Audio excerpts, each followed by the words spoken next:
Right here is a great question. And you're really asking two things when it comes down to it. First, how does a company know whether the person on the other side of that contract is actually allowed to sign it? And second, what happens if someone signs a contract without the power to bind their company and now you are relying on that contract? And so, what you're describing here is called the agency law, and it's the standard for when one person can legally act on behalf of a company. And the core idea is this: a company can only act through people. So when a contract is signed, the legal question is not just who signed it because the company signed it, but whether that person had authority to bind the company, and that's agency.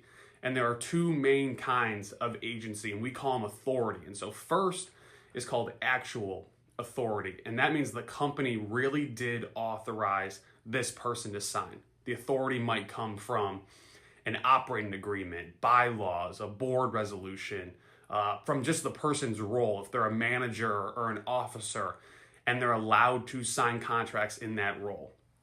Second, we have apparent authority. And so this is where people get caught off guard a good bit. Apparent authority exists when the company creates the appearance that the person had authority and the other side reasonably relied on that authority and appearance. And so company emails, company title, negotiating the deal, signing on company letterhead, being presented as the decision maker here. Even if the person technically wasn't authorized, the company can still be bound if it made that belief reasonable through their actions. So how do you protect yourself? That's really what we're asking here. And if it's a small agreement, you usually just rely on the title and context. But for a larger contract with a lot of money involved, you do a simple authority check.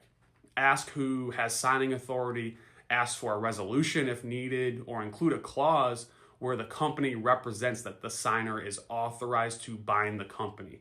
And that one sentence becomes extremely important if a dispute arises later on.